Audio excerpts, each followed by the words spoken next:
Hello, welcome to another episode of Constitutionalist Podcast. I am your host, Joseph M. Leonard. That's Lenard. It looks French. It's not. It's Leonard without an O. Thank you for tuning in. As Graham Norton used to say on his show, let's get on with the show. B2. Hello, everyone. Welcome to another Constitutionalist Podcast. Welcoming. This happens a lot. I hit record and the brain and the mouth don't.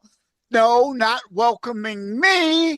I am welcoming to the show today David Bedford, all the way over across the pond in England, a world-renowned Beatles historian, author, and filmmaker. And I tried to get him for March's Music Weeks. Yeah. But he's busy. It's now September. He's finally available, thankfully, to talk to. Who knows? We got the same year. That's not bad. Yeah, right. Better late than never, as they say. Exactly. And I'll try. It's been a hard day's night, so. Perfect. You lead me into, I was just about to say, I'll try to avoid the obvious. Did you just come in from the strawberry fields? And how is a day in the life going, puns? Yeah, no, well, in my life, I've had so many of these things. Oh, God. We could go all day on this. Yes, that's both figurative and literal. I mean, Well, I'll just make it a life in the day. How's that? Yeah. So, indeed, first, how are things across the pond? And by that, for U.S. listeners, I don't mean across the river in Windsor, Ontario, Canada. I mean over in Liverpool, England, not Kidney Pool. That's the next town over. It's all good. It's all good. And I've spent the last 36 years living just off Penny Lane. Literally, I'm within half a mile of Penny Lane, and that's where I've lived for over 30 years. So that's good. The sky is blue suburban skies in Penny Lane. What more could you want? Yeah, right. You had to live near Penny Lane or Abbey Road, right? And Abbey Road's 200 miles away, so I'll stick with Penny Lane. Okay, so let's back this garbage truck up. Beep, beep, beep. Where were you born and raised? We know where you are now, but the down and dirty nitty gritty of indeed. Yeah. What got you to where you are now? How much time did you spend in prison for what?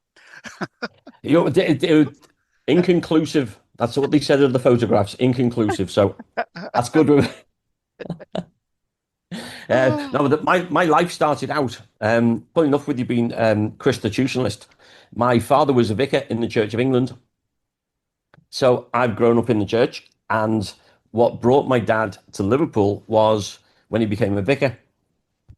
And so the parish he became vicar of was St. Philemon with St. Silas, which is in the Dingle in Liverpool. And the Dingle is where Ringo Starr is from. Another nice connection, yes. Exactly. So literally, because we had the house came with the vicarage with the job. So as you walked out of my back gate, you turn right 10 yards. That was Madryn Street where Ringo Starr was born. So almost literally you were preordained to be a Beatles historian. And I lived in the Dingle till I was 24. I actually went to the school that Ringo had been to, St. Silas. So I lived all around there, till I was 24 years old. And by which time I'd been married nearly 2 years. And my wife and I, we were just looking somewhere to move to bigger house to start a family. And not depends what you mean by design, but the house we ended up with is literally just off Penny Lane. So last 36 years, that's where we've been. We got 3 daughters born in the same hospital that John Lennon was born in. Wow. And they all attended Dovedale School, which is where both John Lennon and George Harrison attended. You couldn't possibly plan that. Exactly. I gave up planning my life a long time ago. I would have made an absolute mess of, well, more of a mess than it is. Yeah. So I stopped planning my life a long time ago. So you weren't born in Liverpool, though. Where were you born? It's a place called Guildford in Surrey, near London. But I've been in Liverpool. Oh, I'm sorry to hear that. But yeah, no, somebody has to be. But we moved to Liverpool when I was 4 years old. So I've got no memory of anywhere else. This is all that I know is Liverpool. So it's always been my city, and never left. So indeed, the obvious next question is, how did God literally open the skies and say, you are going to be a Beatles historian, or how did that come about? Well, and this is where I say you couldn't have planned any of this, and it's funny, you know where Paul writes about having a thorn in his flesh, and he prayed for it to be taken away, and God said, "No, my strength's all you need." So a similar thing happened to me. So 25 years ago, I'd left school at 18, went to work for an insurance company, had a really good job, and then started feeling ill at the end of 1998. They then decided I had rheumatoid arthritis. Started on all kinds of medication and said, at this rate, by the age of 40, maybe 50, you'll be in a wheelchair. So I was 35 at the time. So I was in such a bad way physically that my doctor signed me off work for a month. And I never went back to work. And so that was definitely not in my plan, was to be medically retired at 35. Wife, 3 young children, mortgage. Now, thankfully, because I worked for an insurance company, my salary, my job was insured.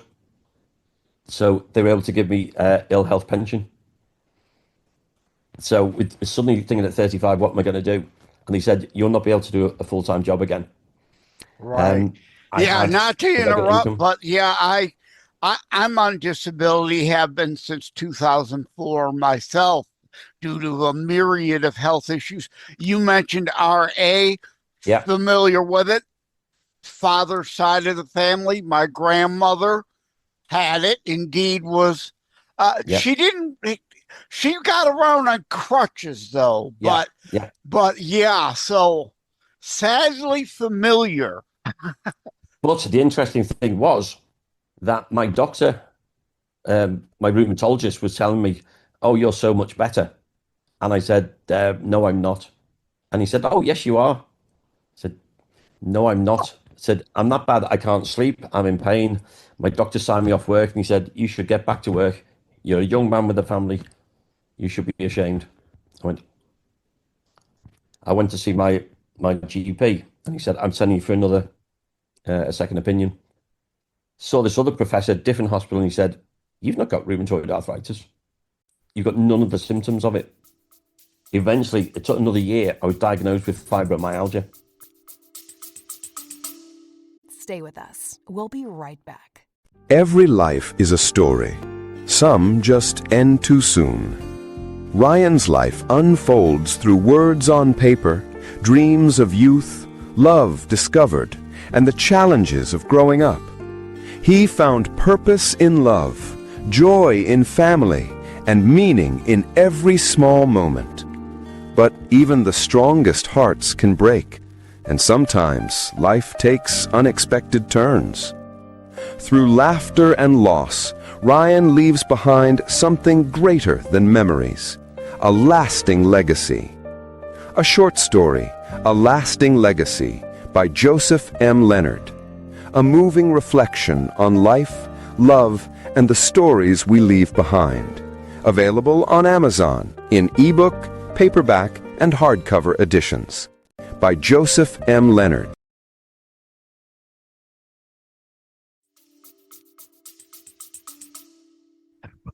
one of my many list of problems. Yeah. Once again, sadly familiar. Yeah, and it's hard to find other guys who've got it, because I think it's less than 1 in 10 fibro sufferers are male. Yeah, and I understand your predicament. Like I'm sure your feeling was, I would like to go back to that. Was my position. I don't want to be out of work. I'm not ready to retire in 2004. I wasn't 35, but still, I was planning on working another 20 years. My 401k was nowhere near built up enough to handle transitioning to a retirement at the age I did. And like you, what am I going to do? And I'd always written my whole life. So, okay, well, I guess God is opening that door for me to do that. I'd never written. And I was I'd never been a writer. I did a little bit. Let alone a paperback writer. But I'm exactly. Very good. Saw what you did there. No, I'd done a bit of. I did a little school magazine. Went to school, and I would put together our little church parish magazine. But I'd never been a writer, anything like that. And again, this is where all the timings come together in a way that could never have worked out myself. So at the very month that I was signed off work, we were doing some fundraising for the local school, Dovedale School, where my kids were. And the person who responded to our fundraiser was Yoko Ono. And Yoko got in touch and said, John loved his time at Dovedale. I'd love to support what you're doing. How much do you need? And we needed somewhere around £27,000. And she said, well, I'll give you £30,000. Do everything you need to do. Have a bit of extra money in the pot. And then she made several visits to the school to meet with the pupils. I met her on the subsequent trip. I actually met her in the house John Lennon grew up in, Mendips. Met her in there. We took some of the children from the school there. And she was wonderful with the children. But with this moment in June 2000 of me being signed off work, Yoko giving the money, I then met a former pupil from Dovedale who was in the year between John Lennon and George Harrison. I knew them both. And he was writing some of his memories for a Beatles magazine. So I was chatting with him and he said, I've got this, but I can't use email. Because, of course, we're going back 25 years. It was dial-up internet. Or remember all that kind of funny noises and stuff? I'm a former IT guy. So, yeah, I've been online since the huge computer dial-up 300 baud days. Online before there was such a thing as the internet. So, yes, I know exactly what you're talking about. Yeah. So I was doing all that with work already. So I knew how to do all that. So I said to him, give me your stuff. I'll email it to the editor. So I emailed it and I said to the editor, by the way, Yoko's just given us this money. Would you be interested in the story? And he said, yeah. So I wrote my very first article, which was all about Yoko giving the money. And I said to the guy at the editor and said, look, is anybody covering Beatles events in Liverpool? Do you want me to do some stuff? He said, we'd love you to. And that's how it started. So it was that perfect coming together, totally unplanned from my part. God saw a door closed. He opened the window. And you thought enough to climb through it. Exactly. And so it just became, in a way, because my doctor was brilliant. He just encouraged me. The best advice he gave me was, right, you've now got this diagnosis. It's chronic condition, chronic pain, 24/7, the rest of your life. We don't know what causes it, so we can't cure it. We can only treat some symptoms. You've now got to manage your life around this. Obviously, physically, I'd gone from being very active, playing various sports, running around with the kids and stuff, to not being able to walk 50 yards without severe pain. And he said to me, right, one ways of looking at it, you could sit at home, be in pain, feel sorry for yourself, and that just become your life. Or if you find something to occupy your brain cannot be thinking of the pain at the same time. It's thinking of other things. Distraction. Correct. Best advice I ever got. I'm always thankful to you. He was a Keep wonderful your doctor. brain busy, and it helps the body health, or it may not improve it, but as you don't said, notice it helps distract from it. Yeah, it does. Preoccupy yourself with that, so you're kind of then ignoring the pain receptor signals that are indeed still firing in the head. But now you mentioned Yoko, so gotta ask the question: did Yoko break up the Beatles? No. No, not in some ways. The answer I expected, but I gotta ask. I'm sure fine. You've been asked a million times, right? Yeah, and I'd actually say I think she maybe prolonged the Beatles for longer than they would have done otherwise, because John was so obsessed with her. If the others are stuck to that, Yoko can't come into the studio, can't come in with what we're doing, John would have said, fine, I quit. He would have stopped. So, yeah. That is the best rebuttal to that I've heard to date. So thank you for that. My pleasure. My pleasure. Because that is, of course, myth isn't the word I want, but the preferred narrative, the accepted reality is, she did it, right? Everybody wants a villain. Now, of course they do. And she was the perfect one for it, wasn't she? Yeah, in some respects, I'm sure. Yeah, that's, to a lot of people, and the way the press treated her, they kind of fed that villain narrative. They made her always look standoffish and full of hubris and wanting John only for herself. And so we didn't all, especially outside of England, get a real, although they moved to New York later, right? We didn't really get a good, clear, full, honest picture. Stay with us. We'll be right back. Joseph M. Leonard, host of Christitionals, taking a brief moment to thank myarchit.com.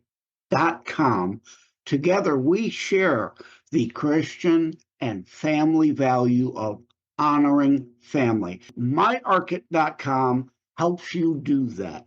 Preserving family memories online also, therefore, can be shared online. Think of myArchit like a Noah's Ark for images, audio, video, preserving, honoring your family. Thank you again to the folks over at myarchit.com. Exactly right. Yeah. Now, what broke up the Beatles was, it began when Brian Epstein died. August 1967. Brian was the glue that held them together. He was the only manager they'd ever have. He was the guy they trusted. He'd taken them from, Liverpool. He was the only guy who could have got them out of Liverpool. If there wasn't a Brian Epstein there, they never would have made it. He guided them. He did everything. And he's the only one that they trusted. Once Brian was gone and they're not touring anymore, they started going off and doing solo projects. And in a way, Paul is the one mostly who's trying to keep them together, to find the projects and keep them going on stuff. So that changes then the balance, and it's like a power shift from John to Paul. Paul's not just a musician now, he's part manager, part musical director, and he's doing his best to keep them together and coming up with new ideas. Yeah. Well, that's always been the norm before them. during them and after them. That groups don't last. There's always personality issues. You could be the best friends in the world and get on each other's nerves still. Of course you can. It's like family. It's like, look what happens to brothers. You know, look at thing of Don and Phil, who wouldn't speak for years and years. Now look at Oasis back on the road. Because Liam and Noel didn't speak for years and years. Yeah. Brothers in bands, it happens. Eventually, groups, if they're not together as long as the Beatles were to have built up some reserves, if they do break up early in the process, they find, oh, shit, we're out of money. We got to go back on tour. Yeah, exactly. I mean, what? The Stones? They keep going. Other longevity groups, I mean, The Who, I guess. But not many. There are exceptions to the rule, for sure. Very much. Very much. So I know it's like asking, who's your favorite kid? What's your favorite Beatle tune? Favorite Beatles? Oh, man. It changes a lot of the time, but I still think A Day in the Life is the absolute masterpiece. Holds up the best. It's just the genius of the two of them being able to take fragments of different songs and put them together and create that with the added genius of George Martin in there, who, no, he was the fifth Beatle. He was the extra musician in the band. You know, he was that important to them. To be able to come up with something like that, I think I read a quote somewhere that said from Freddie Mercury, saying, we would not have got Bohemian Rhapsody if we didn't have A Day in the Life. I've heard that quote before. Yes, absolutely. I mean, we wouldn't have a lot of other music if not for the Beatles blazing a trail. Right now, for me, I have to say, because my sister was named after the song, not Eleanor, not Pepper, Michelle. Michelle. Yeah. A great song. And well, I've always enjoyed trying to find where the songs came from, you know, and how they put them together. Which is why I love the song Penny Lane, because I was able to prove that John Lennon wrote a verse in Penny Lane. It's not all Paul's song. There's a song about the behind the shelter in the middle of the roundabout, the pretty nurse is selling poppies from a tray. Though she feels as if she's in the place she is anyway. Well, the guy I was talking about before, who was writing about his story around Penny Lane and Dovedale, he told me who the pretty nurse was, because he was stood next to her when John Lennon and his best mate Pete Shotton came and spoke to her. And the girl's name was Beth Davidson. She was a nurse cadet, about 14 years old, selling poppies for Remembrance Day. And John and Pete Shotton go and talk to them. And the reason she's in the song is because Beth was the girlfriend of Pete Shotton and went on to marry Pete Shotton. So John Lennon put his best friend's wife in a Beatles song and nobody knew. Well, I've got a book called How to Write a Book and Get It Published, Hints, Tips, and Techniques. The saying goes back for write about what you know.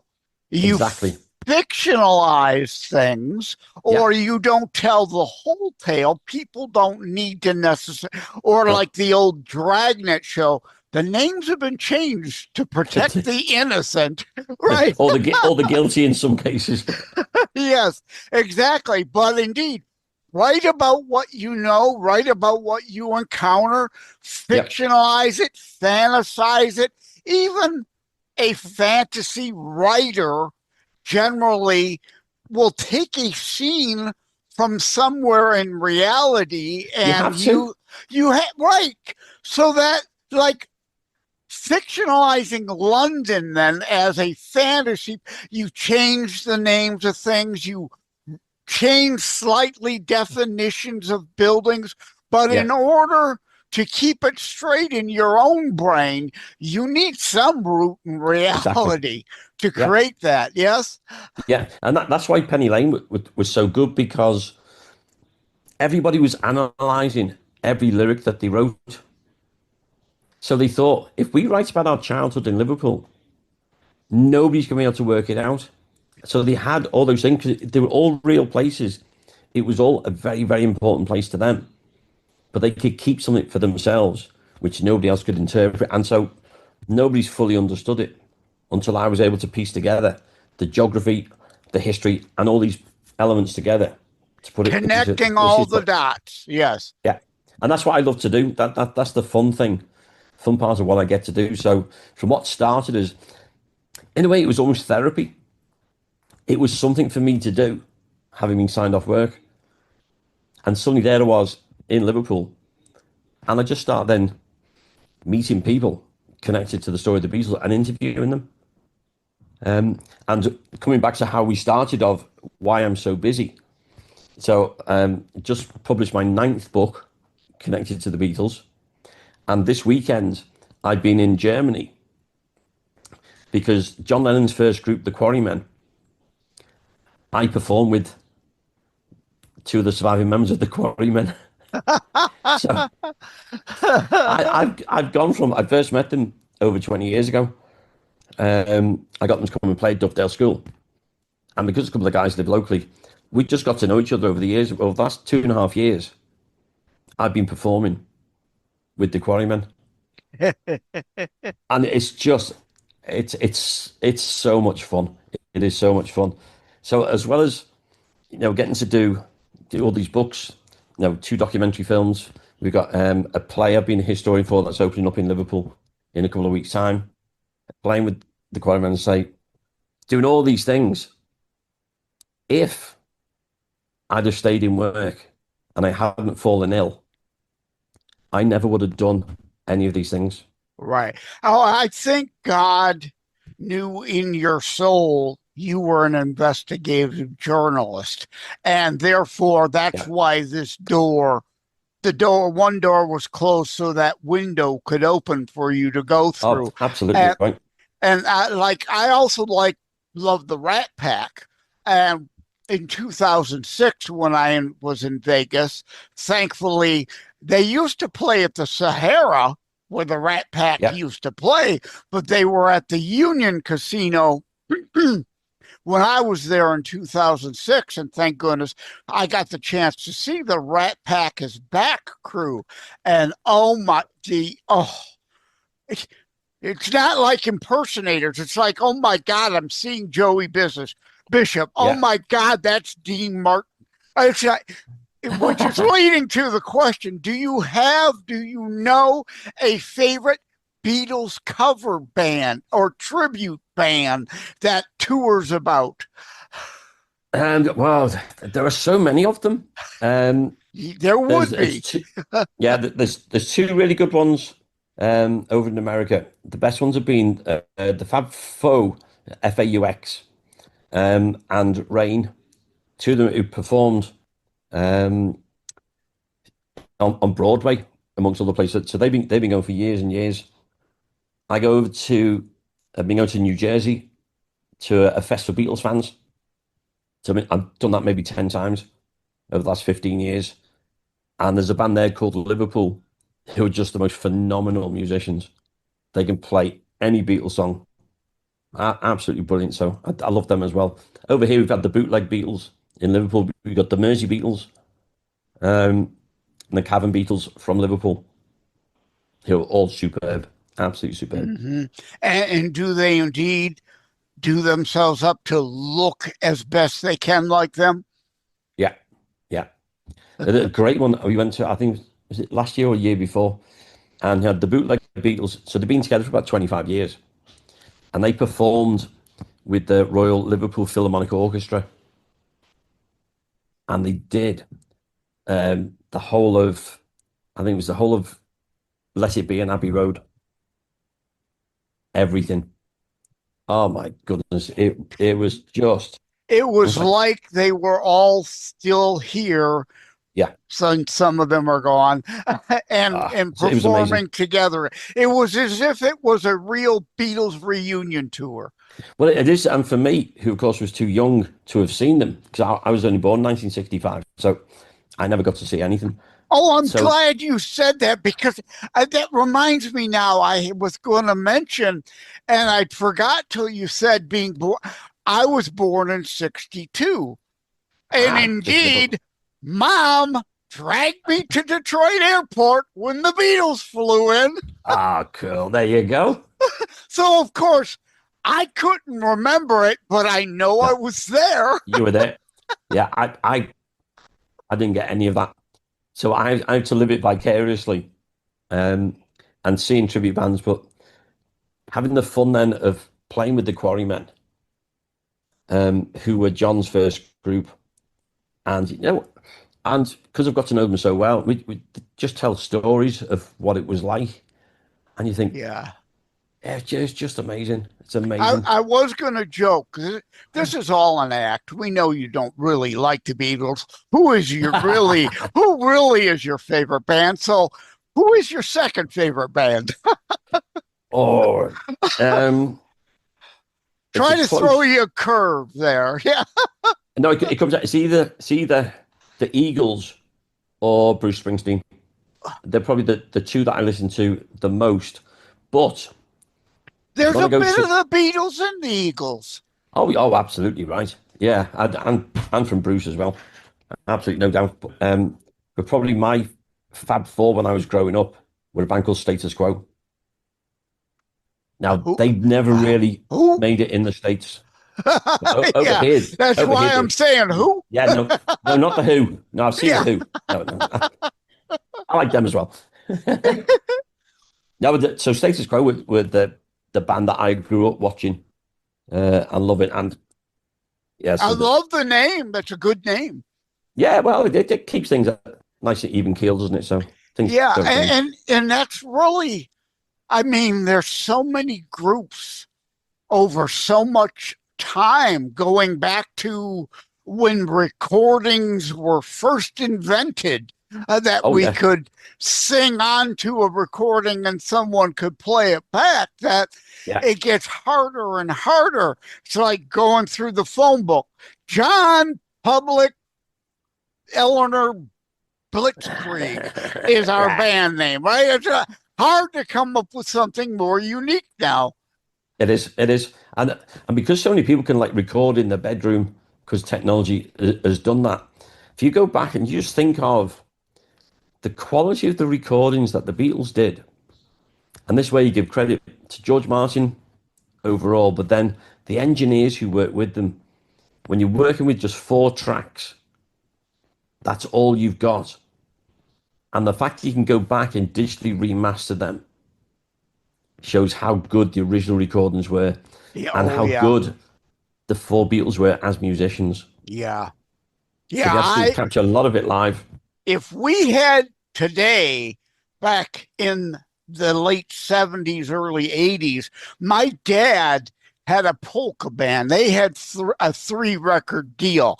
So I wrote, not polka music, but I wrote and recorded country, pop, rock music. But indeed, I was recording on a 4-track. Not that easy. Then came the 8 tracks, and no, we're not talking about the 8-track player in your car. I know what you mean. Yeah, I had an 8-track as well. If we had today where anyone can record directly multiple tracks, 100 tracks if you wanted, into your laptop and release direct to the internet, singles at 99 cents, I'd still be writing and recording music rather than writing and publishing books. Yeah, exactly. It's such a different world, and so that gives you a great appreciation for what these engineers were doing. Because at times, the Beatles would go into a studio and say, "We want this," and they say, "That doesn't exist." Yes, but we want it. So one of the guys, Ken Townsend, he was there from the first audition in June '62, and was with the Beatles for many, many years. He invented a thing called ADT, the automatic double tracking. So instead of having to record your voice twice, he invented that. Yeah. So the Beatles could use it. There were a lot of people trying to run double 4 tracks and sync them, which was a miraculous Oh, task. it was. Yeah. And that's what they were having to come up with these ideas and inventions to try and keep pace, because the Beatles were never satisfied with, oh, we found our sound, like the Stones did. We like the blues and R&B, we'll stick with that. No, they did now and said, right, Well, we've got except to for do something the new. disco area, and the Stones released a couple disco songs, but they, Let's not go there with that. yeah. We'll just not mention that. Oh, I lost my train of thought. Now I was gonna. But you think Yeah. if every Beatles album was an evolution on the previous one, it was something new, and they weren't afraid to try something different. They were never satisfied with, oh, this is good enough. We can earn our money, and we'll just churn out these songs and stuff. No, Right. let's push the boundaries. Let's try something Right. different. Give the fans something different. Yeah, I thought of what it was, came back in my brain. Thank you for delivering that back. Rush, the Canadian rock group, right? Spirit of Radio. All this machinery making modern music can still be open-hearted. It's really just a question of your honesty. Yeah, your honesty. It's the same now with AI and book writing. You can cheat, but you're being dishonest. Are you an honest musician or a cheater? Are you an honest author, writer, or are you a cheater? Exactly. No, it's this whole thing of put something into AI and it'll write a book for you. No, I learned the hard way, because I had no book deal. I was just doing these interviews because it was something to do. And it's funny enough, the reason I ended up with all these notes was one of the problems with fibromyalgia is short-term memory loss. And so I'd start reading a book, I get 10 pages in and forgotten what I've just read. So I just started making notes and slipping them into the books. So it wasn't until I'd been doing all that. Another reason why you want, and I just got the proof of my 8th book, Constitutionalist Politics 3, third in the series based on the podcast. You want a physical book so you could do that. You can't do that in an ebook. Exactly right. And that's why, I remember when the ebooks came out and said this will be the death of the books. And what do you do when the power goes out? Exactly right. And the children, they still want a book. And adults still want to hold a book. I've got a Kindle. It's great for, skimming through stuff, or if I'm on holiday. But I've got a library full of books. Oh, it can be convenient, but something you want preserved, you need the physical book. And it's not a replacement. Go back to the cheating aspect. Then there's the other side of that coin is Boston, who they used organs but refused to use synthesizers, and they do various tricks to make the organs sound like a synthesizer. Well, why not just use the synthesizer? Yeah, I mean, you're being too purist. Thank you. That's the right word. Yes. They are the antithesis of what Rush was singing about there. Yes. Absolutely. Definitely. Because the Beatles were pushing boundaries with technology, but it didn't replace. They were still 3 guitars and drums. But they were adding in, a Moog synthesizer, all this Indian instruments. They were things that would complement and add to a track, to experiment with, to make it sound different. But you look at their last live performance on the rooftop, it's still three guitars and drums, plus they got Billy Preston on the organ. Yeah, that's one of the things I love most about the Beatles, and kind of maybe there might not be a Mannheim Steamroller without a Beatles, right? A willingness to bring in all kinds of instruments others may never have even heard of. Exactly right. And they were saying, don't just sit back and accept what you've got. But that's one of the things I love, particularly with all the stuff with the Quarrymen, is we perform the songs that John and the Quarrymen were performing back in 56 to 58. So a lot of it is the skiffle music. And there's a guy, Lonnie Donegan. Have you heard of Lonnie Donegan? No. Okay, so George Harrison said, no Lonnie Donegan, no Beatles. And he's right. Lonnie Donegan's the guy who changed everything in this country when it came to music, because he invented this craze called skiffle. And it was so simple. It was all based on old American country, American folk and blues songs. Really simple stuff. He loved Lead Belly, Woody Guthrie, people like that. And he was saying, learn 3 chords. There's 100 songs you can play. Make your own instruments, start a group. And thousands of groups started in the 50s because of Lonnie Donegan and skiffle. And if it wasn't for him, nobody had the concept of forming a group and going out and buying instruments. That didn't happen. You had to go through proper music tuition, learn to read the dots. That was the only way you got into musicianship as a career. But Donegan comes along and says, have some fun, make your instruments. You don't need a lot of skill, just go and enjoy yourself. That's how John, Paul and George, and most of the big musicians, like Jagger and Richards, like the guy, Jimmy Page, people like that, they all started through skiffle.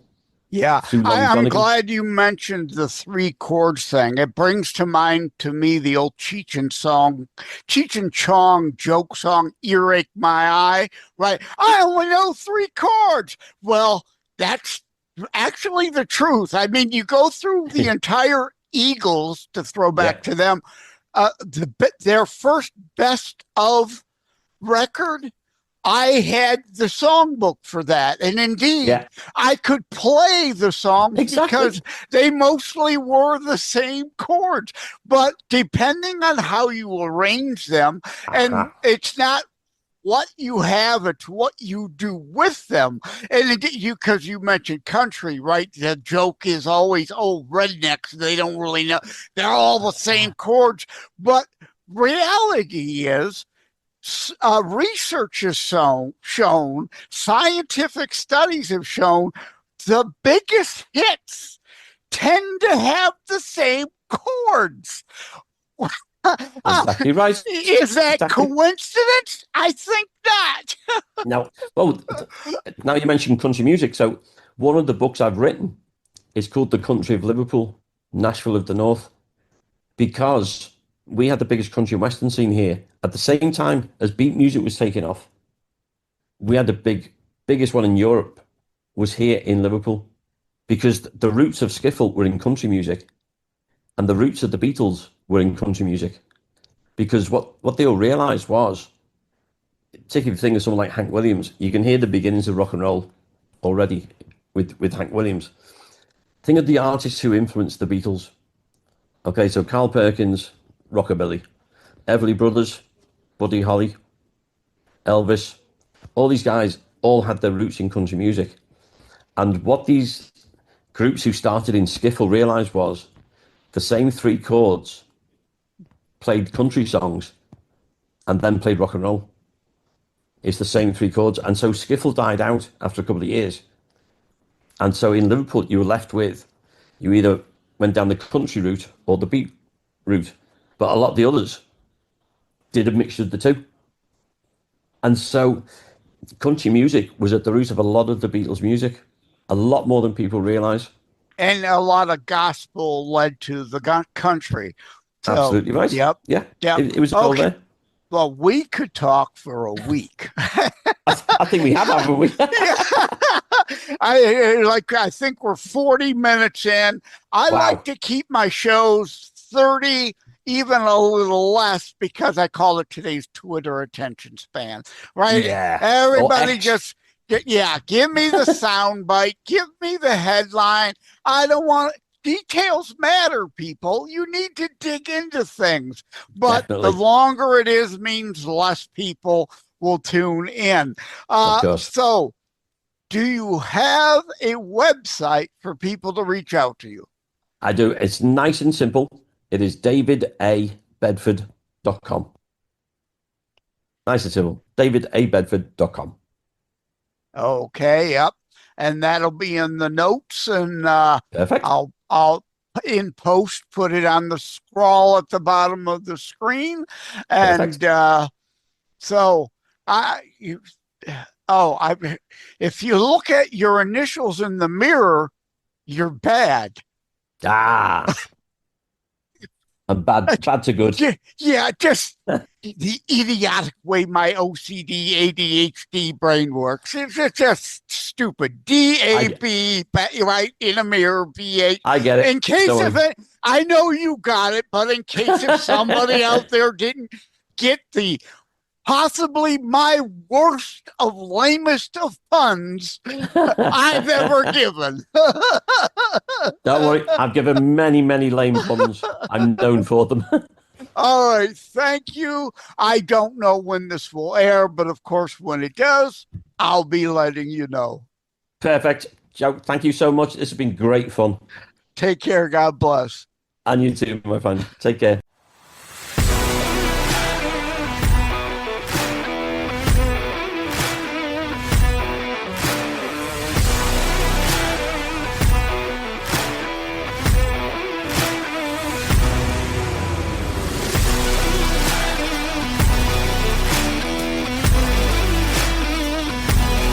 Like and subscribe to Constitutionalist Politics Podcast and share episodes. We need your help. Thank you for having tuned into another Constitutionalist Podcast show. I really appreciate that you stopped by. Again, please like, share, subscribe. We need you to help spread the Constitutionalist movement. Thank you again. Take care. God bless. Love you all.